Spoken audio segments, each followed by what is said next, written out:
Today, I'm feeling like it's a good day to make desserts. So I have a plethora of gluten-free desserts to try for you guys. We're gonna have my kids taste them, see what they think about these gluten-free recipes. And not only are they delicious desserts, not only are they gluten-free, they are also semi-homemade. But don't worry, Sandra fans, we will not be adding vodka to these.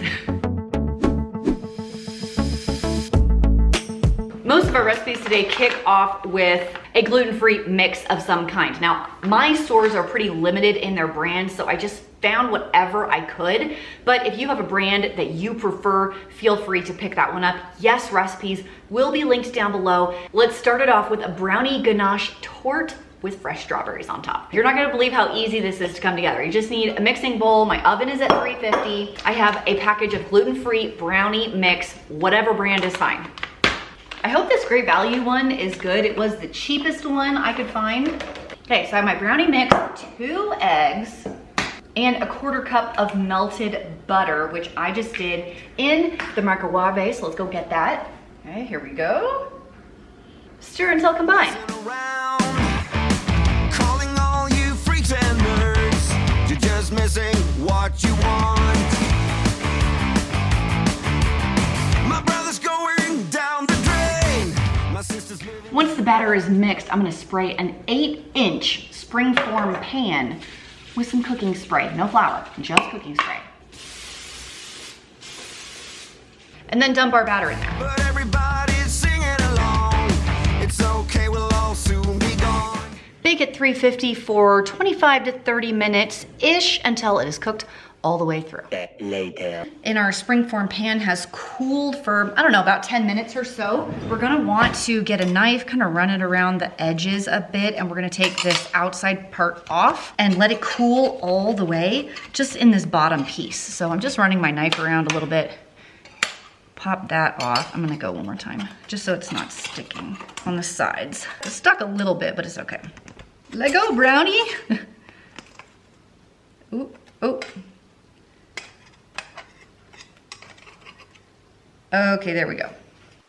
Oh, yeah, still too hot to touch on the bottom. Okay, there it is. Super dense and delicious. We want to let this cool completely, like for an hour or so. So we'll come back to this. 1 hour later. Our brownie ganache torte has cooled off enough to make our ganache. So in here, I have 1/3 cup of heavy whipping cream that I warmed over the stove, no boiling, to which I am adding 1/2 cup of semi-sweet chocolate chips. All you do is stir this together. And I know it looks like kind of weird at first, but don't be scared, keep going. It is going to make the most luscious chocolate sauce to pour over the top of our torte.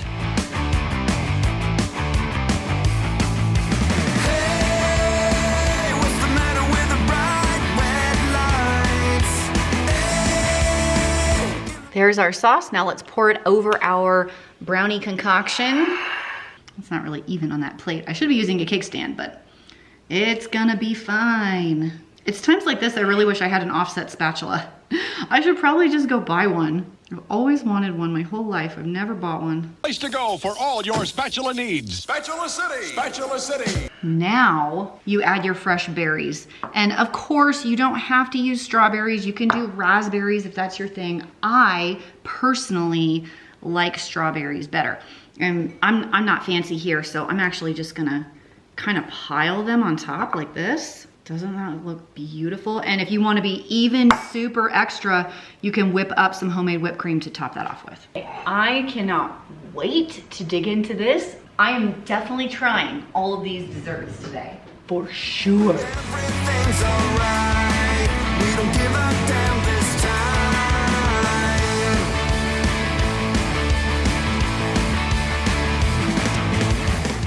Oh, hi. And strawberry on the counter.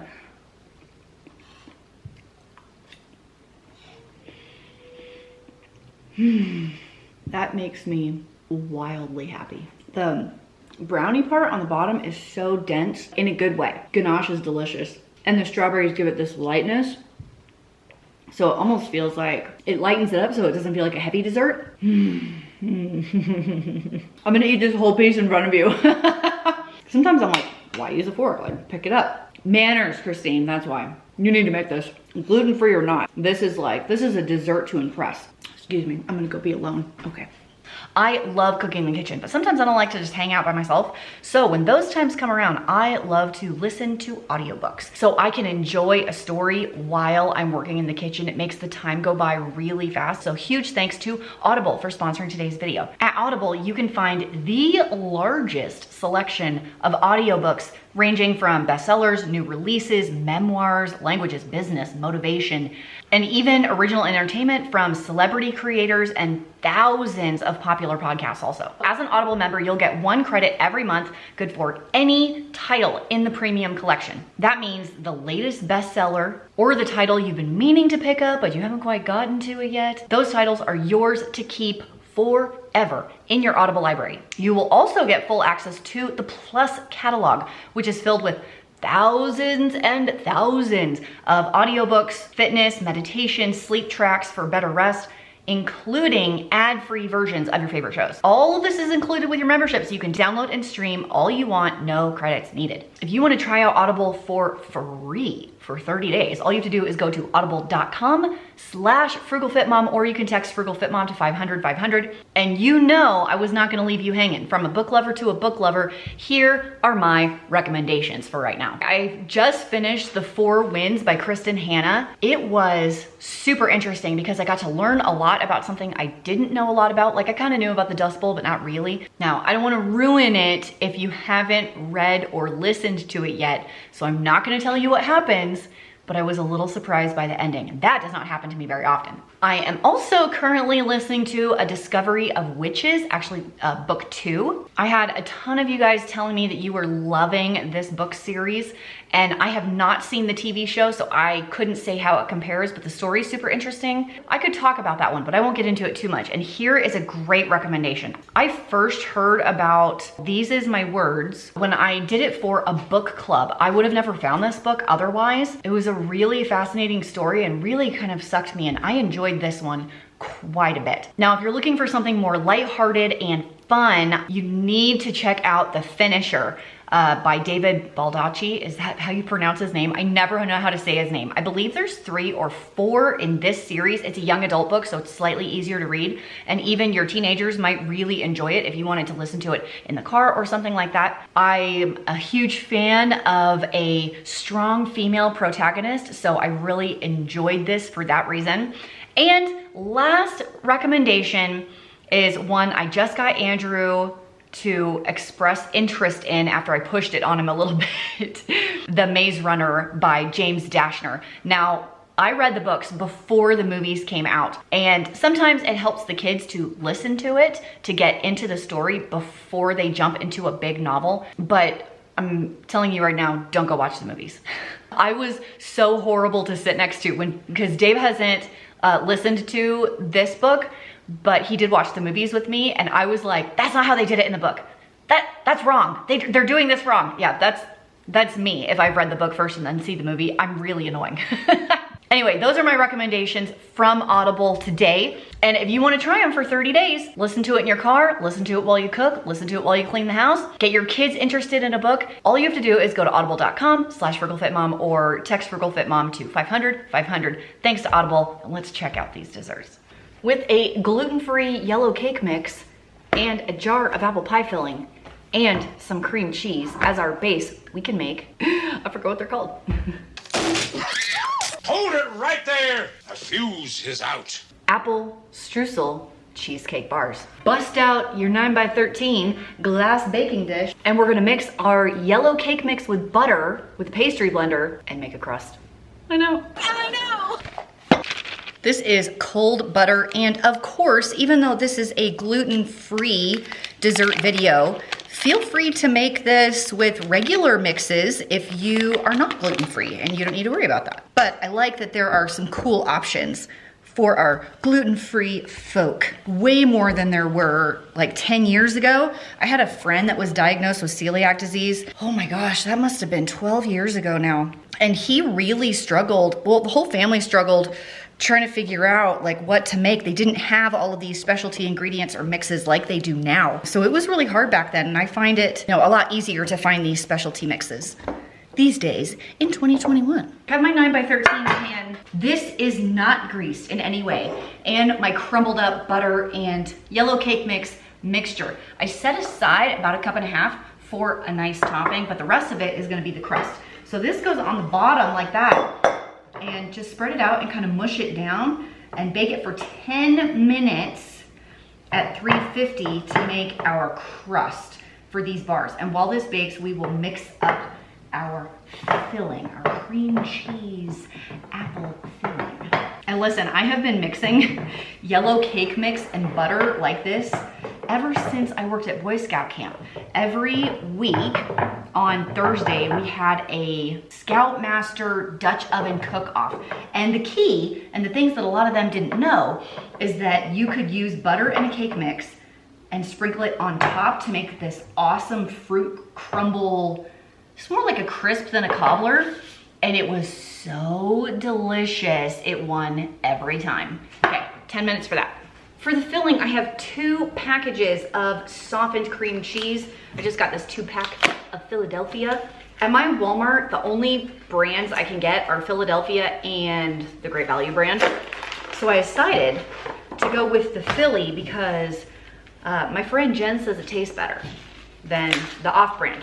I've never noticed, but hey, if it's better, we want better. You could also do this with a hand mixer. You don't need a big mixer like this, and I do have my whisk attachment in there. I like using this because it makes it super creamy, and it takes a little bit of time to get cream cheese creamy like that, so it's just, well, that came out easy. If you like cheesecake, go ahead and give this video a thumbs up. My sister likes cream cheese in savory applications like bagel and cream cheese enchiladas, but you put sugar in it and try and turn it into a dessert, oh, she is out. I don't discriminate, I like it in all ways. Into here, we have 1 egg, 1 teaspoon of gluten-free vanilla. You need to make sure because sometimes they are processed in a plant that does wheat. 1/2 cup of sugar. Lid on and let her rip. Once the crust comes out of the oven, top it with your cream cheese mixture. And your crust is hot, so it's gonna wanna melt a little bit, which should make it easier to spread. Ooh, and then I'm gonna lick that, that looks good. Then I'm gonna top with my apples and cinnamon, which I just mixed up while the crust was baking. It's just 1 can of apple pie filling and some extra cinnamon, and that is all. That's all that's in here. So this really is like a doctored up dessert.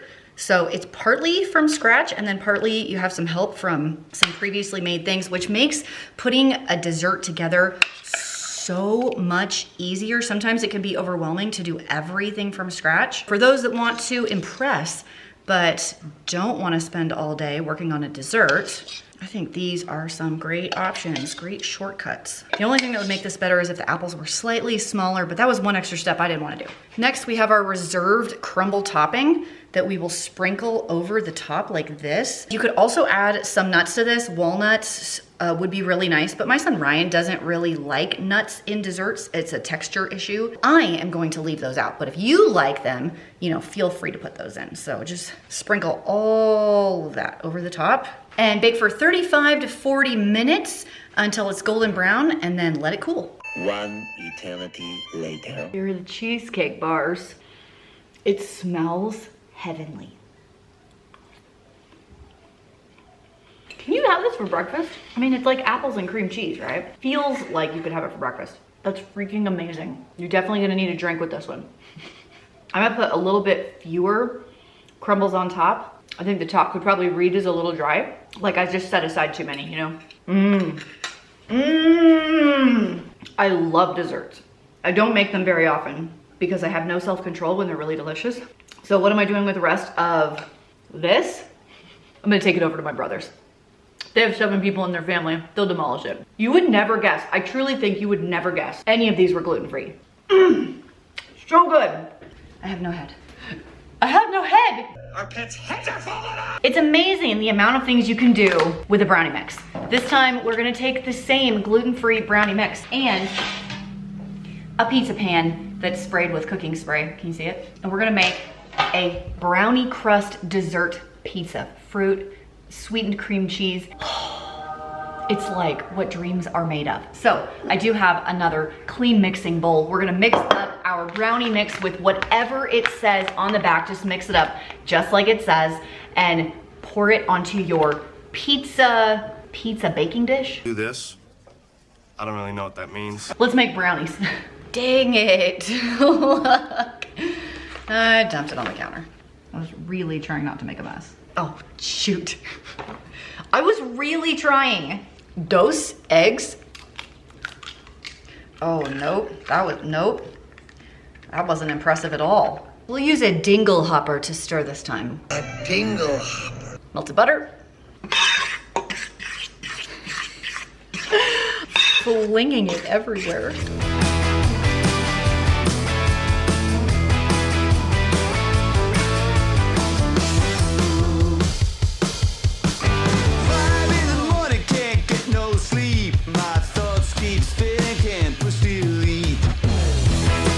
Okay, you want this to be about 12 inches wide and then bake at 350 degrees for 20-ish minutes. For our sauce for the pizza, I have 1 block of softened cream cheese, some vanilla, and 1/3 cup of sugar, which I'm going to beat until smooth. My cream cheese mixture is coming on top of my brownie pizza. That's pretty good.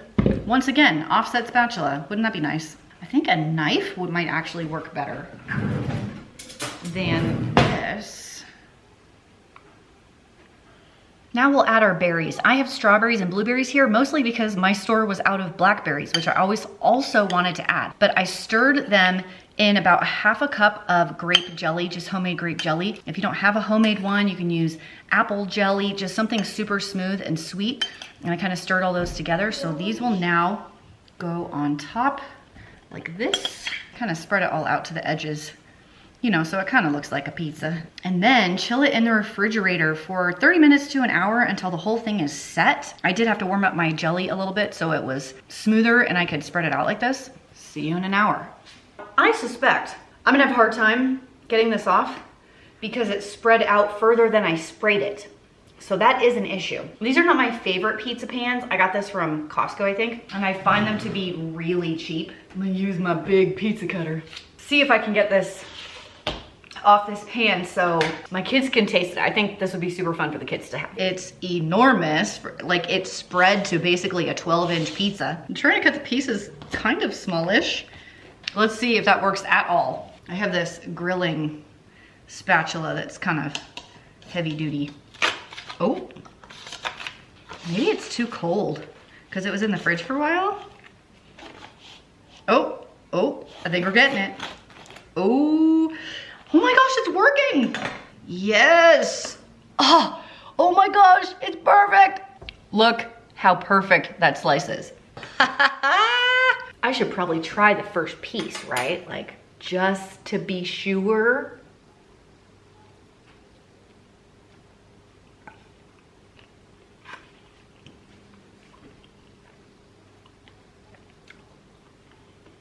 I'm so happy. 100% solid. 10 out of 10 recommend. I know what you're thinking. We can't be doing another brownie mix, but we are. Are you ready for peanut butter truffle brownies? Oh yeah, I thought so. So basically we're gonna mix this one up just like it says on the package for brownies, and we're gonna cook it in your standard 8x8 glass pan. Mix it up, add your eggs and butter, put it in a sprayed pan. On the back of this one, it says for a glass pan, cook it for 33 to 38 minutes. I'll see you then. The second layer of our brownie peanut butter truffles, I have in here, you can't even see it, some butter, some peanut butter, and powdered sugar, which we will mix vigorously. Now that I'm here, I'm gonna add a little bit of milk to thin it out, just enough so I can spread it. Just a splash. That might have been too much. We'll see. Butter and semi-sweet chocolate chips are gonna go in the microwave for 30 to 60 seconds, just enough to get it going, and we'll stir it up until it's all melted. Now that our brownies are cooled off, the peanut butter topping goes on. Oh my gosh, it looks so good. It didn't look like that much in the container, but now that it's in here, it kind of looks like a lot, doesn't it? Smile, but I'm in distress, so what's the need? Just give me something. I need a remedy, yeah, to keep me in the light. You are my remedy. Now that all the layers are on, stick it in the refrigerator for 30 minutes until it sets, and then you can slice it up and serve it. You're gonna see all my baking dishes over here drying. A lot of dishes when you make this many desserts in a day. The peanut butter truffle brownies is one of the ones I'm most excited about. Look at that. Because I licked the peanut butter filling, I know that that's gonna be really good. I'm a little worried about how rich this one is. I think I'll have a good drink nearby, probably a good plan. Getting the first one out is always the hardest. This is definitely a small piece type of a dish. You know, the brownie is so thick right there, I wonder if I could use a slightly bigger baking dish. If you like Reese's peanut butter cups, that's up your alley. I love peanut butter and chocolate. It's so good. When it comes to peanut butter desserts, I definitely can't eat as much of it as maybe the fruit chocolate. Fruit just lightens it up, right? The peanut butter is so rich that it definitely limits the amount I could eat, which might be a good thing. Go make it. Next up, I have a chocolate/white chocolate almond torte, and I'm gonna use this gluten-free chocolate cake mix. Now, I couldn't find a Devil's Food chocolate cake mix, which is what I was on the hunt for, because I wanted a really, really deep chocolate flavor, but alas, this was all I could find. So this is what we will use. In a mixer or a large bowl, whatever you wanna do, dump in your cake mix like so.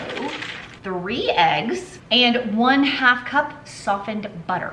We're also gonna do 1 cup of water and about 1/3 cup of very, very finely chopped up almonds. I did it in my little blender guy. So I'm just kind of eyeballing that. I'm putting in some of the almonds in the batter. And mix for about 3 minutes. Man, you can't even see me. I don't even know why I try. Once the batter is mixed like this, I'm gonna put it in an 8 or 9 inch baking cake pan that is heavily sprayed. We definitely want to be able to get this out.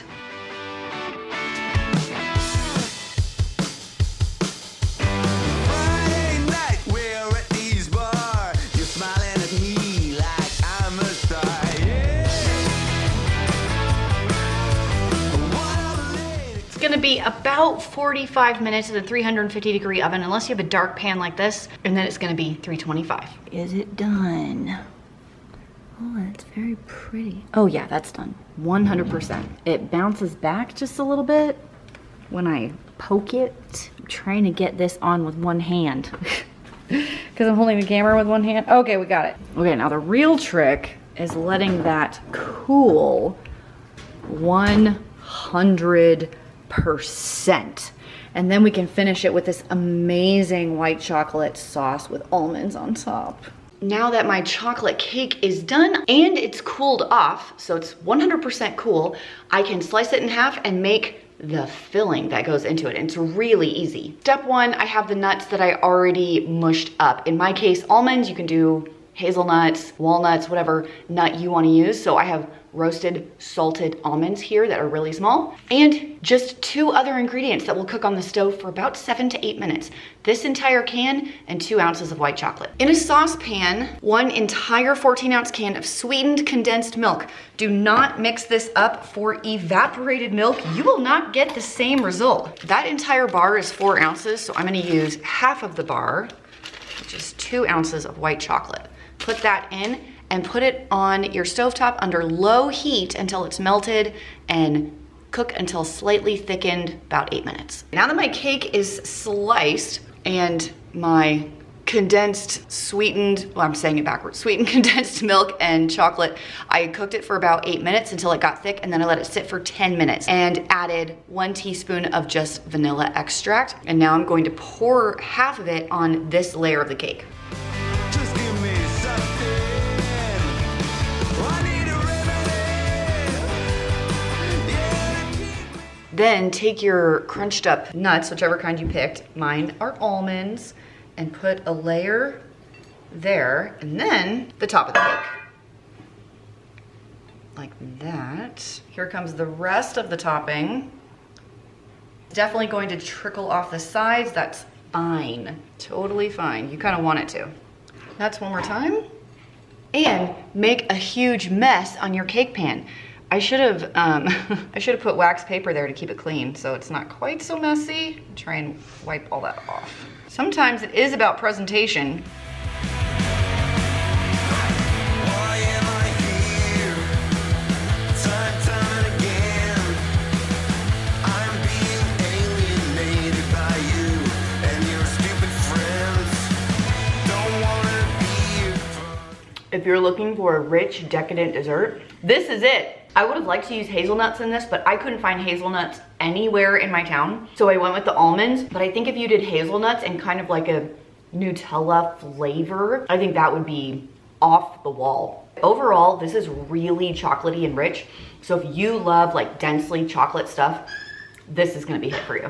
Now, I shared a bunch of these desserts with my neighbors and with my family members, and no one could tell that they were gluten-free. Nobody. If you are looking for some delicious gluten-free recipes that really mimic the real thing, these are it. All the recipes will be down below in the box, so don't forget to check that out if you want to try any of these. I have another couple ideas for more gluten-free desserts for a future video, so if you have one that you really, really love and you want to see me make on the channel, hook me up with a link down below so I can maybe make some of your recipes the next time I do this. And if you want to try Audible for free for 30 days and some of the book recommendations I gave you today, all you have to do is go to audible.com/frugalfitmom or just text frugalfitmom to 500-500. Thanks to them for sponsoring today's video. Thanks to you guys for hanging out with me today during all of this cooking and dessert tasting. And now I'm gonna go brush my teeth from all of the sugar. I'll see you in the next video.